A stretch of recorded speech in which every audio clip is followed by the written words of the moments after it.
All righty, welcome back to the Boss Talk with Terry podcast. Today I got Marcus, the money man, in the house, in the building. He's going to break it down for us how he has managed to build his appliance repair company relatively quickly in a short period of time, and has really kind of cracked the code on how to find the right employees for your business. So we're gonna if you're having an issue with that, or if that's of interest to you, you definitely want to continue to watch this episode. So without further ado, I'm going to introduce to you my man, Marcus Harris. Marcus, what's good, brother? Hey man, thank you. Thanks for the intro right there. How you doing this evening? Thanks for having me again on the show. I look forward to our discussion today. Absolutely, absolutely. Well, I'm doing great, better now that I'm talking to you. And so I want to kind of, before we get into the whole business thing of it, let's talk a little bit about Marcus the man. Where'd you grow up? That kind of thing. And how before, the man that made the journey to where you are now. All right. Well, hey, as you already know, I'm Marcus Harris. So I live out in California, Bakersfield, California, with my wife. I have 3 girls. One's grown, one's in middle school, about to hit high school, one's in elementary. So I got a nice little spread right now. But me and my wife, we're originally from Gary, Indiana. So we made this trek to California about 10 years ago. And, I grew up, my mom and my dad, they were married for a while, had a divorce. I moved from place to place, different places, from small all the way until probably like 8th grade, where we kind of grew up in, it's Gary, Indiana. So I'm Gary born and raised. So everything that comes along with that is in me. But, throughout my whole years growing up in Gary, I was in the gifted and talented program. So I got to see both sides of living in the hood, and still at the same time being in a program that promoted promising kids and promoted positivity. So after I got going, I got a partial scholarship to Purdue University in West Lafayette. I spent 4 years there, and then I transferred to IUPUI and finished out my 5th year there. I did clinical biomedical engineering technology, computer engineering technology, and electrical engineering technology undergrad degrees, and I do have a master's too, MBA with a healthcare management program. So that's kind of the background. And for I spent about 17 years in healthcare technology management, technician side, management side, corporate director side. So I spanned the gamut from holding a wrench to being a bigwig in a suit. So it's been an interesting ride for me, this little boy from Gary. That's awesome, man. So you actually took your college degrees and put them to use. You actually, that's, believe it or not, it's kind of rare these days. No, it is. And, it took a pathway. And the reason why I have so many undergraduate degrees is because I was graduating around 2004-5 timeframe. And a lot of people who were graduating with the electrical engineering technology degree, they were either going to go work at a factory, or they were unemployed or working in another major, right? So I added the computer component on there. But my 5th year, that all happened because I didn't want to work in the warehouse, and I wanted, a promised position. And I learned about this biomedical engineering technology. So I went and I got my bachelor's, well, not my bachelor's, my associate's in biomedical engineering technology from IUPUI. And the reason I went was because there was an open job market. And the dean of the program, the head of the program said, I guarantee you will have a job. So I was all in. Okay, smart move. Very smart move. You was definitely looking ahead. So how did you find yourself in the appliance repair business? Oh, yeah. So this story kind of goes back to 2017, 16 timeframe. Like many of us, we look for things to get out of the corporate rat race because, like you said, I worked with my hands. I've been behind the scenes in the corporate environment. And quite frankly, I liked it, but at the same time, there wasn't a lot of people who looked like me in that environment. So I just got tired of fighting, honestly. And I looked for something where I can call my own because I was really good at what I did. But at the same time, I never seemed to get the joy of creating it fully because someone else would always take the credit. You know what I mean? And then eventually I was looking at like real estate and what I could do to build wealth for my family, my kids, my wife, and the grandkids to come. And I just looked at different things, and down the line, appliance boot camp popped up. It popped up. One of my friends told me, "Hey, you need to check out appliance boot camp. Mike Sneed has his information," and I checked it out, and I said, "You know what? This appliance repair is kind of parallel to the healthcare technology repair," and said, "I can do this, and I can turn this up." So I turned it up. I've been working on it now. Turned it up. You definitely did that. So the appliance repair wasn't that steep of a learning curve for you because you're already mechanically inclined, already working in a similar field, and already having quite success in that field.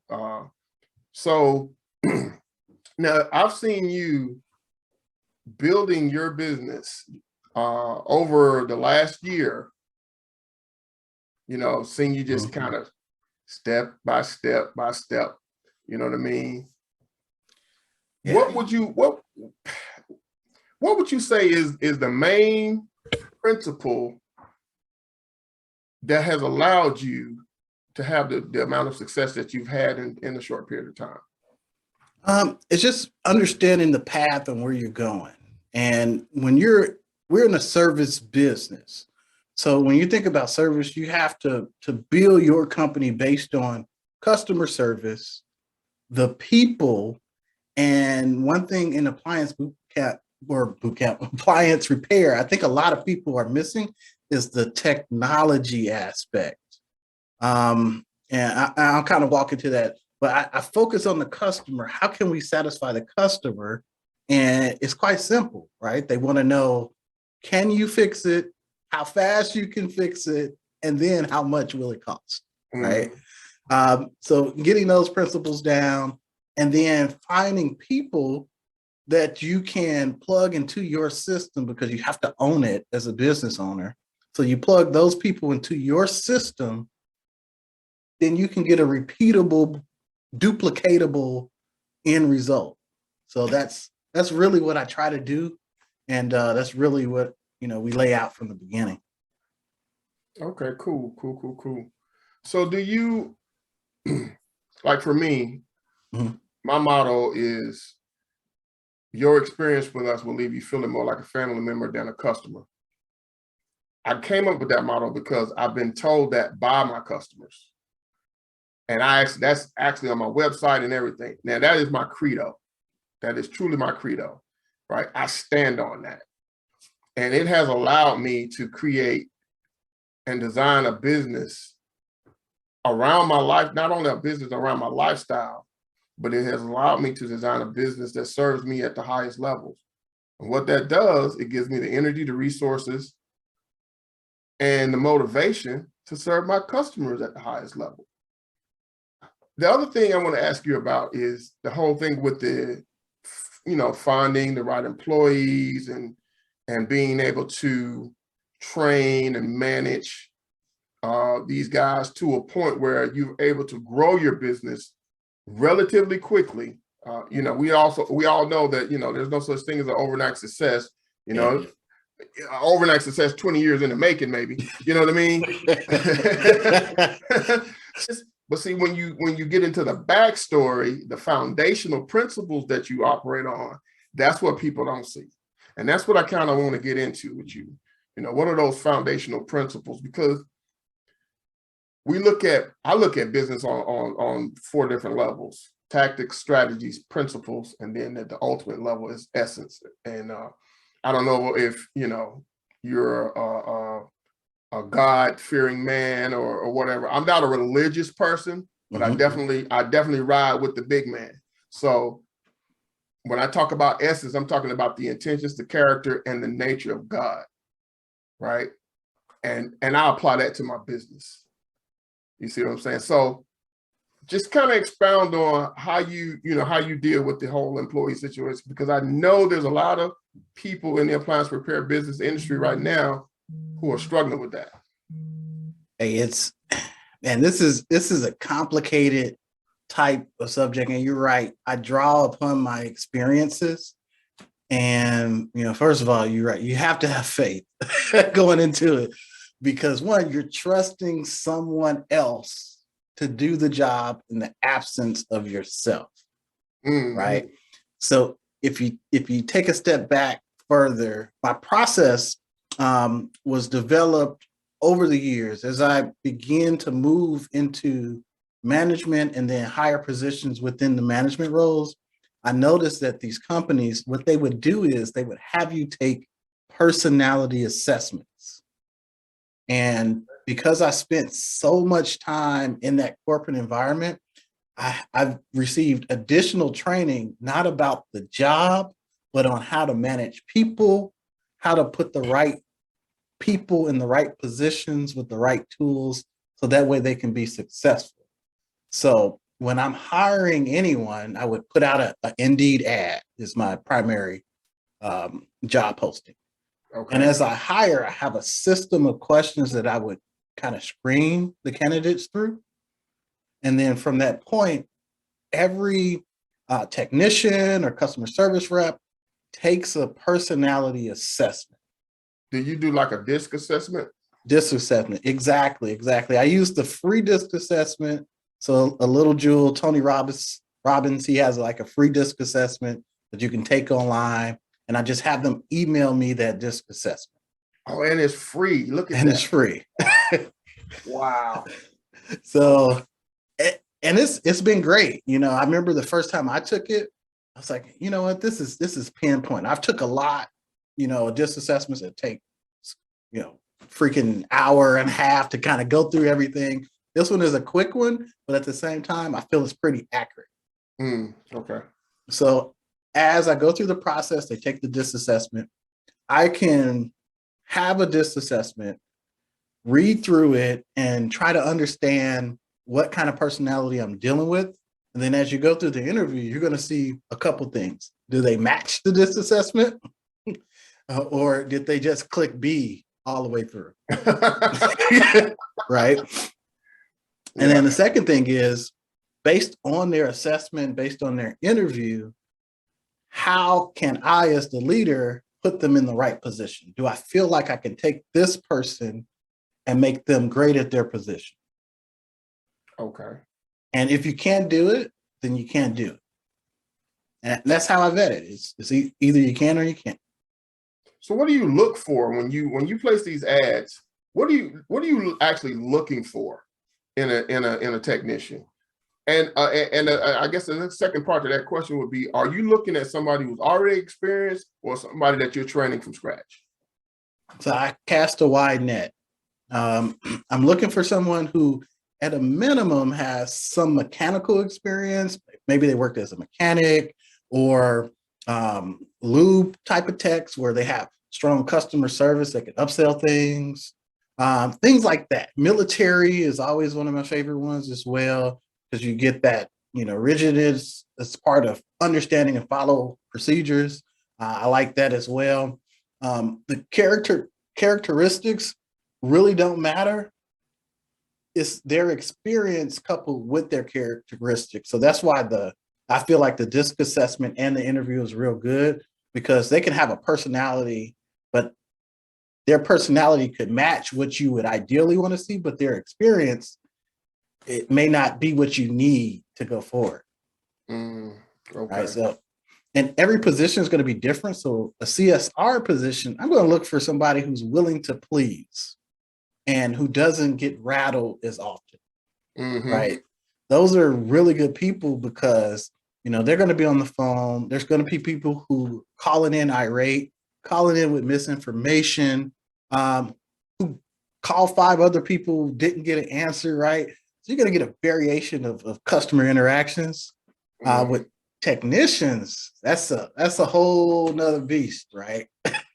So let's unpack this a little bit on both sides. On your CSRs, how many CSRs do you have right now? I have 1, 2, 3, 4, 5, 6, 7. So I have a lead and 6.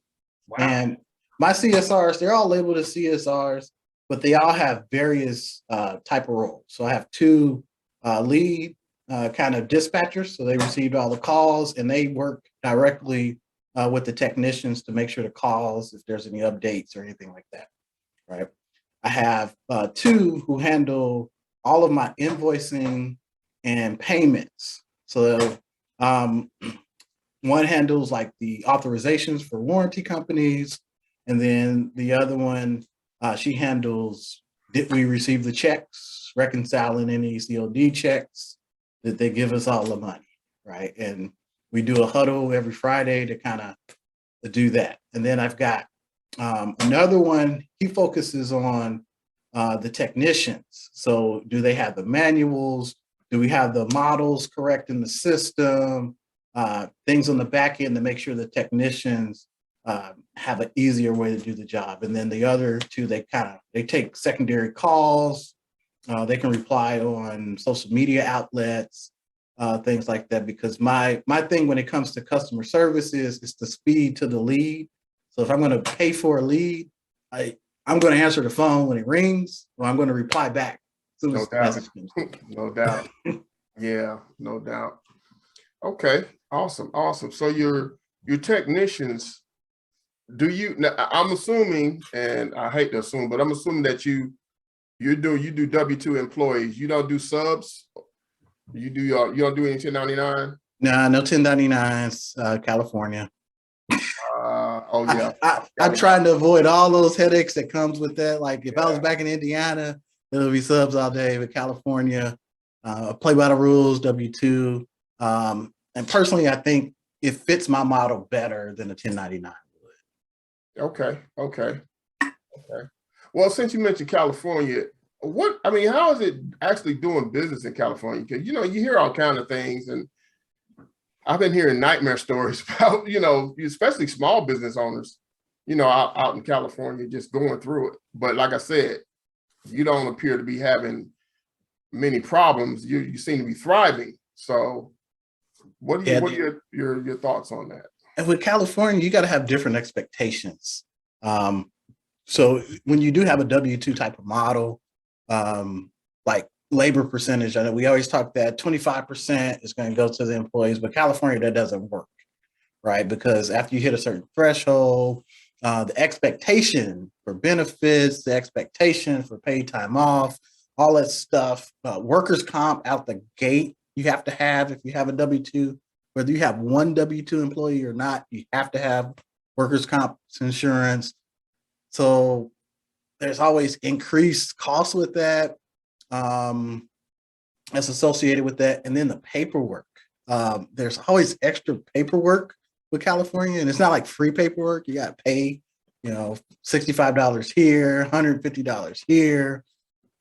Even the LLC filing every year is like $850. So they just make it difficult. Yeah, that much I knew. I knew about $150. Man, every year, man. That's insane. It's cool to be able to do it, but man, it's like really? If I was just a couple of hours over in Nevada. Yeah, no doubt. And I mean, the cost of living out there is pretty high. So Yeah. Especially compared to Georgia. Compared to Georgia, the cost of living out there is astronomical, in my mind. But so you use Indeed, which is good to know, because like I said, a lot of people say, I hear a lot of people saying they just can't find anybody. I'm like, where are y'all going? Where are y'all looking to find these people? Yeah. When I interview Miss Ward, she don't seem to have any problems finding. She uses all subs. She's on the East Coast. She's in Florida. She uses all subs, and she don't seem to have any problem finding subs. So, we're on this side, you're on that side, and so I'm like, everybody in between, like, what's going on? You know what I mean? What's the big problem? But I suspect a lot of times the big problem is, again, I go back to mindset. Where are you looking for these employees? What are your expectations from these employees? You know what I mean? If you're looking for somebody that's experienced, then what are you willing to pay these people? Yep. All these things come into play. Like, I got a guy right now that's doing a job. He and I, we're doing a pretty big job. We're doing a recording studio. I have 34 years in. I'm a licensed master electrician. He has 28 years. He's a licensed master electrician. You think I can get that man to come in there and work for $20 an hour? It's not going to happen. You know what I mean? It's not going to happen. Even though he's one of my brothers. You know what I mean? He ain't going to work for $20 an hour. I got to pay that man what he's worth. You know what I mean? So these things have to come into play. So, but again, I wanted to dig into something else. It kind of slipped my mind, but it'll come back to me. So, like, paying them, man, that's a good point too, because pay is one of the things that I always struggle with at the beginning. And I had a conversation with my marketing guy over at A1 here in town when he was kind of picking my brain about expanding. You got to understand the difference between paying somebody $40,000 and $65,000 on paper is a big chunk of change. Mm-hmm. But when you're getting started, you're only talking about what, $1,300 a month. And it's a business, right? You're talking a couple repairs. So if you're getting somebody seasoned and they're going to produce well, then it'll be worth to pay that out the gate, because your return is going to come quicker than somebody that you have to train from scratch. So I don't know. I look at it from that perspective. Yeah. And if you're not paying people, they're going to leave, then what? Exactly. You're repeating the cycle. Yep, you're back to zero. And I really love the whole assessment thing. That's something I never even thought about. I've heard about it. I've kind of thought about it a little bit, but yeah, that's major. That's major. Because I also look at the Chick-fil-A Panera Bread model. How they hire people. They hire based on personality. They weigh a lot into personality, because you can always train somebody. If you got the acumen and the time, you can always train somebody, to do the implementation. Yep. But you can't give somebody a personality. No, you can't, man. You can't give somebody work ethic. You know what I mean? I don't care how hard you try. You know what I mean? So, and customer service is a skill. I don't care what nobody says. It's a skill, but it's both an art and a science to it. You know what I mean? Everybody ain't built for customer service. Yes. Yeah, and that's typically one of my red flags, man, when it comes to technicians. If your customer service skills don't meet a certain criteria, there's no point. You can fix it well all you want to, be as mechanically or electrically inclined as possible, but you're going to get bad scores. People aren't going to like you. Yep. Yep. And there goes your repeat business out the window. Exactly. Yep. And see, that's how there's only 4 ways to grow a business. Get more leads, get more sales, get more per transaction, get more transactions per customer. Right? Yep. That's it. So if you can't, what we call that last one, customer retention, if you're going to send somebody to these people's homes that's not going to get along with them, you can forget about repeat business and referrals. Mm-hmm. And my business grows off, my business has survived off of both of those. And man, and a lot of businesses do, man. And that's one of the main reason why people are so scared to hire people is because they don't want their reputation messed up. Exactly. You know, I was there. It's like, hey, I started and, you know, I hired quickly. I hired my first guy out the gate. But at the same time, we built up a rep and it was like, man, we bring somebody else in. How are we going to train them? How are we going to monitor them? But you have to have a focus on, okay, what does your training program look like? And are you really teaching them enough to be successful based on what their personality needs to, you know, absorb at the first 30 days, 60 days on the job? Okay. So let's talk a little bit about that. What's your training process like? It's evolved over time, man. I tell you, we had this thing, it's called Garage University. So basically, like I said, I started, you know, incorporated in May of 2020, and I had hired my first technician in September. And what we would do is we would sit down and go through YouTube University. We would go through like the Master Summarize stuff, the Whirlpool portal thing. I forget what it's called now, but we would go through some of that.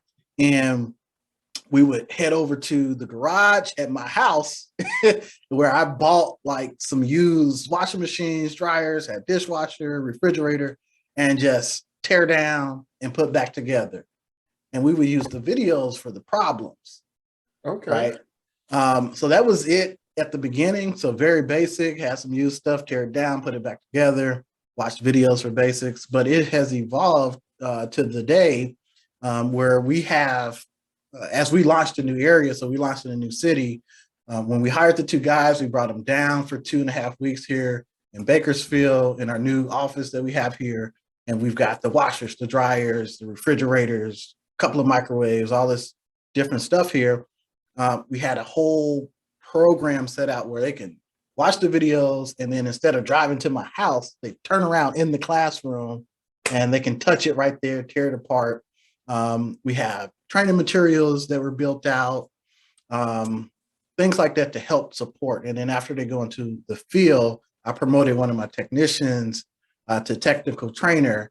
So he helps support them the next 30 days, reviewing all the calls, reviewing the follow-up, answering any questions. So they get that point of contact from when they start, and then that help support as they go into the field. That's not me, because I'm like, hey, well, this job didn't go well, or it's a different relationship. So by having somebody there who they can go to ask questions, as opposed to being fearful of asking the boss because they don't want me to know that they don't know, I think it builds a buffer in to help them be successful quicker. It does. That's a smart move. We got your own mini appliance boot camp over there. I know, man.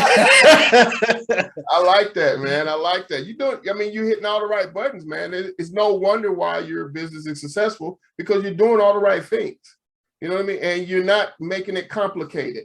You know, you got a process, and you're following your process. And now I've noticed just by talking to you that you are heavy on systems and processes. Oh yeah. So let's talk a little bit about your systems. You said you was talking about how you got everything in the system, and like your CRM, and how kind of like unpack that a little bit, how everything kind of flows as far as your systems go. Man, I tell you, and like I said, we started in May. So from May until August, so the beginning of August, that whole time was putting systems into place, policies, procedures, finding training materials. So my first two hires, I hired my CSR full-time with me. That was the first hire. My second, I pulled over part-time CSR. And the reason being is I needed to take the stuff out of my head and put it into the system. So one, focus on collecting the different videos that exist out there, putting them into like organized for training. And my lead CSR, she took everything, policies, procedures, applications for warranty companies, everything that I needed, the paperwork side to be done. She did that, and that allowed me to focus on my CRM, because to me, the CRM is the heart of the company. So with me, everything starts from there, whether it's an online lead, a phone call, a text message, a message on Facebook, it all goes into my CRM. So I took all that time to develop one just for this business. And over time, we've added in like schedule automations, things within the system that makes it easy for the CSR to take the appointment where it's consistent, asking the same questions, getting the model and brands and all that stuff consistently, up until the point where I have statistics, analytics about every part that we've ordered, based on what type of appliance, based on the customer, which area they're in, the whole shebang, age of appliances. So right now we're at a good point of just having a good year plus worth of data, going on almost 2 years worth of data. Wow. So it's just different, because in my opinion, the data is the key, because I can make decisions based on the data quicker than guessing, or somebody feels like we should be stocking this part. I can say we've ordered this part 7 times for this type of customer in this zip code. We need this part. Makes sense? Wow, makes perfect sense. Makes perfect. So this here, is this something you built yourself? Yeah, I developed it. I had a couple kind of back and forth with myself. Should I, lease it out to people? And at one point I was like, yeah. Another point I was like, no. I just decided not to. So I'm just gonna keep it to myself for now as we continue to grow. Don't like that. It's constantly, being developed, but man, the ease of it has come a long way. The data is powerful. I think I may start leasing it out. I'm putting GPS. I did like lytics, cameras and stuff. We're getting those installed soon. And the GPS that they have on their software, we'll be able to integrate that in the CRM too. So it's going to be, one of the low-key most powerful appliance repair CRM workflow management systems that exists. Yeah, you sitting on a multi-million-dollar gold mine with this CRM. Hey, you already know that, but I ain't telling you nothing you don't already know.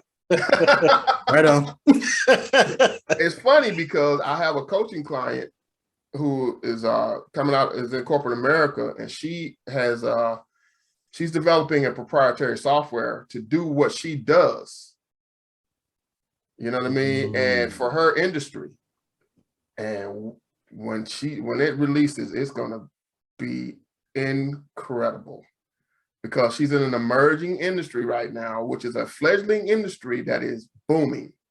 And you can't be in this industry without what she does. You know what I mean? You just can't. And I'm being vague purposely because she's implored me not to spill the beans or anything. But yeah, it's crazy. It's crazy. And when she first told me, as a matter of fact, she's one of my customers. She's been a customer of mine since 2011. It goes back to that customer retention and how you treat your customers. So she's been an electrical customer of mine since 2011, and she's been a coaching client of mine since 2018. So it's crazy. But yeah, man. So I understand when you start talking about them systems and that software. Yeah, you're definitely sitting there. You think your appliance business is booming? Put that out there. Hey, I like the simplicity, man, of the service, but I understand that software, man, software is the key.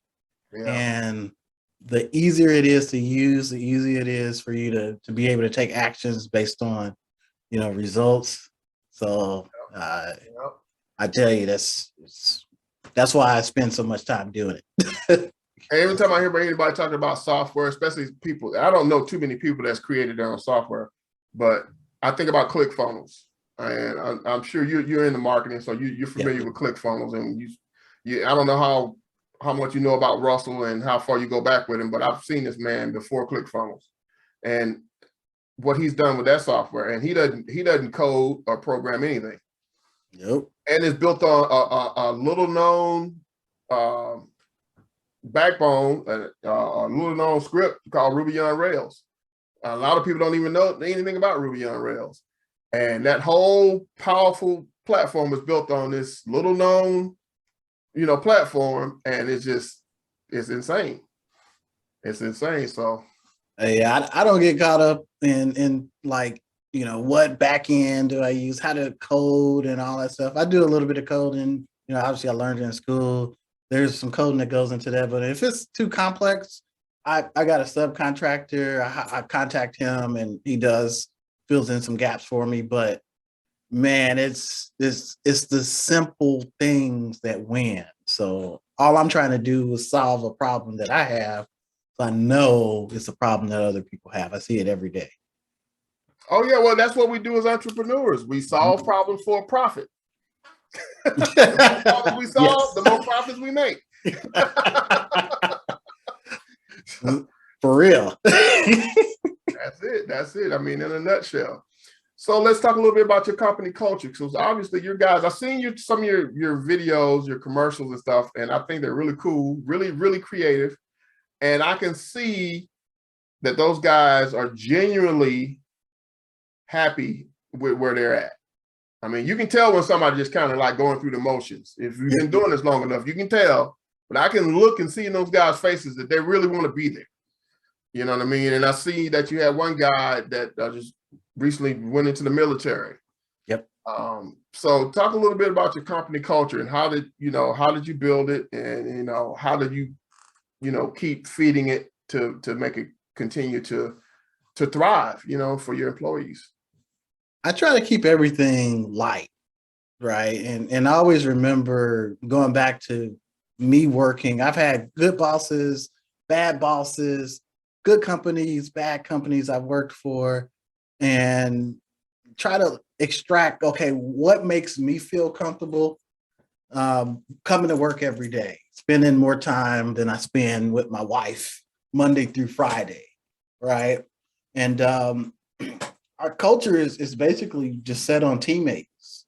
I encourage everyone to be able to add something, and I tell them it's an expectation when they're hired. If you can't speak up when something's not right, or you can't celebrate when something goes right, then you're gonna have a hard time working with us. I always tell them too, I don't like to be called boss, because we all work together. So we try to treat everyone like a family. When there are successes, we get 5-star reviews. Everybody celebrates from CSRs. We have this group chat. So we try to make it an encouraging environment where, one, you can come in where you are, learn and get better, and not feel like by you making a mistake that you're going to get fired, right? Because I've been in places where I made mistakes. I blew out a $7,000 UPS one time, working on a system at 6 o'clock, and had to cancel a boatload of patients the following 2 days. So they lost a ton of money, and I didn't get fired. So I felt like people make mistakes. So I need to have a culture where people are okay with making mistakes, but okay with asking questions, learning, and being more of a team to help reduce those mistakes. No doubt.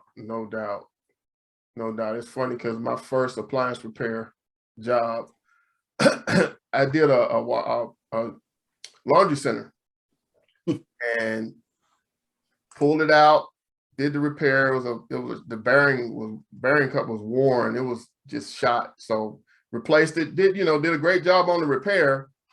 But little did I know that once you take those hoses off and turn the spigots off, that when you turn them back on, you should tighten up the packing nuts. I didn't even know what a packing nut was until Mr. Plumber showed me and explained to me what a packing nut was, because Mr. Plumber had to come in and diagnose the problem after I was gone and water was getting everywhere. Oh man. Yeah, I'm in a condo in one of the affluent areas of town.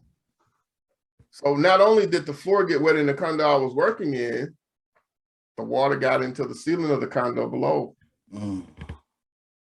So a $250 repair cost me $1,700. Hey, it happens. It happens. We've messed up some floors. We did that one time. Yeah, but we learn from it, man. That's everybody's gonna make mistakes. You just gotta learn from it. That was a great learning lesson for me, because I will never forget what a packing nut is. I can tell you that much.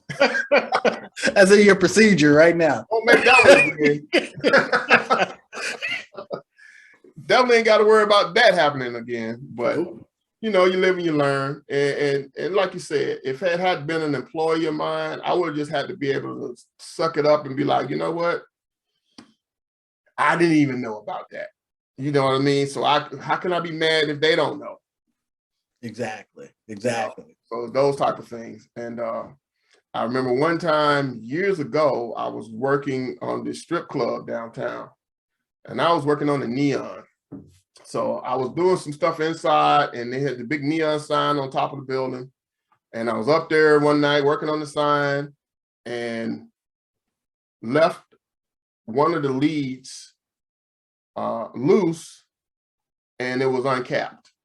Well, what I know about neon is that lead, it kept arcing because it ended up laying up against the sign.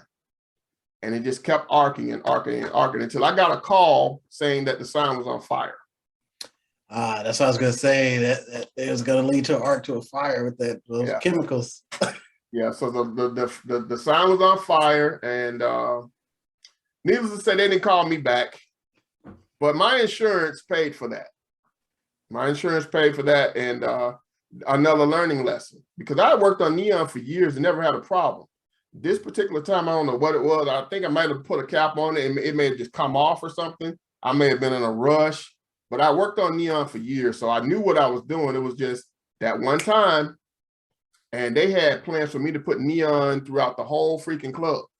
Oh man! So they was going, the owner was wanting to do all this special stuff in the VIP rooms, and he wanted neon everywhere. So I was going to be installing all this stuff, and it was crazy because not only did I lose out on that extra business, but I ended up paying, I don't even remember, it's been so long ago. I ended up paying quite a bit of money for the repair because he called another company to come in and fix it. He didn't want me touching it no more, which is understandable.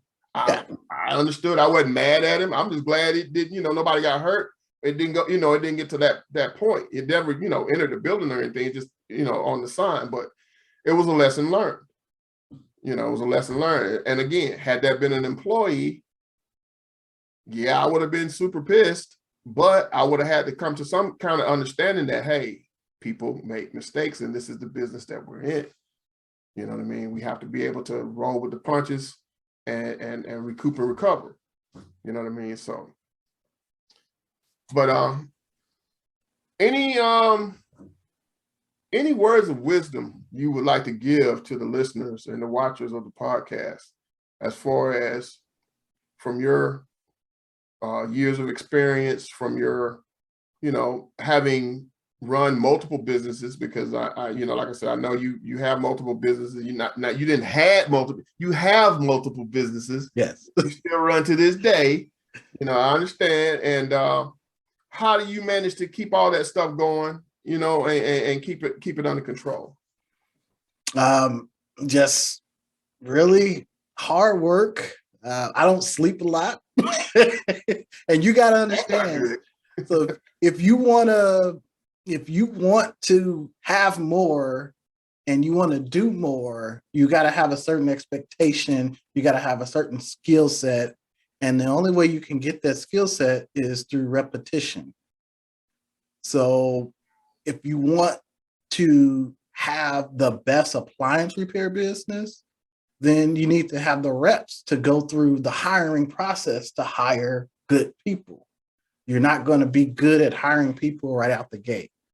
So you make a mistake, you fail, you learn, you improve your process, and you move forward.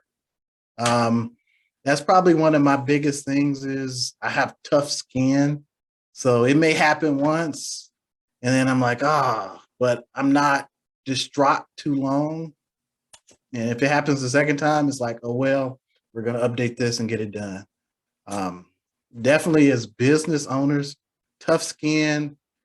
And if your numbers don't make sense, it don't make sense. That's it. Don't try to make it work when the numbers say it don't work. It's not working. I don't know. Start from somewhere, get a coach. That's one of my big things. 2017, I got different coaches, whether it's YouTube University, I paid for certain courses, I paid just for wisdom. I remember starting my marketing company. I paid somebody to tell me how the heck do I run this real estate ad? It cost me $125 and an hour of his time. And I can run ads for real estate agents better than anybody starting out trying to fumble through it for 2 years just because I got his knowledge.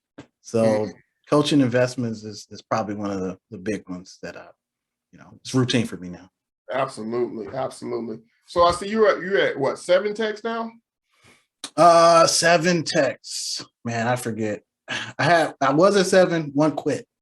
So okay. And that's another thing too. When people quit, they quit. You can't keep them forever. Yeah. So and again, he was, I hired 3 techs recently, and then of the 3, 1 of them quit. So it's like, hey, all right, good. Let's get it done and get them out. But I'm at 6 techs again, and we should be at 8 techs by the beginning of January. So it's just keep it moving. I think I saw somewhere, I think on your Facebook or something, you were saying you were looking at having 16 techs by the end of 2022 or something like that. Oh yeah. And that's just a strategy. So like I said before, I start with the end in mind. And what that means is I have this org chart built out on my first year. This is what the org chart looked like. So every time I hired somebody, assessment, and then we review the org chart. This is where you are. You're this dot here, and I'm all of these positions here. And over the next year, we'll see it filled. And during our quarterly meetings, they slowly see the different positions filled to the point where we got this summer, we built the org chart that I originally had. So I created another one. And that other one includes us being in different locations, 4 different locations by the end of next year. And that's what the workload looks like for technician-wise. Awesome. Well, last but not least, I know it's Sunday. I don't want to hold you too long. You are definitely a visionary. That is without a doubt. So where do you see yourself and your companies in the next 5 to 10 years? What does that look like for you? The next 5 years, we should, honestly, realistically, we'll be doing about 8 to 9 million top line revenue, easy, with probably some ancillary companies built out of this appliance company, right? I mentioned the software that'll probably be launched by that time. Late 2022 is probably when I'll launch it. So revenue appliance wise, about 10 million in just service, repair, parts, and software will probably be about half, 5 billion, somewhere in that space. Cool. Well, there you have it, folks. Marcus the money man. He telling you how to get that money. I hope y'all picked up on what he was putting down because he was dropping some gems for you. I mean, it don't get no plainer. You put the systems and processes in place and you let it work. Mm-hmm. I mean, you let it work. So that being said, I want to say appreciate my man for coming on. And we will see you guys in the next episode. Deuces.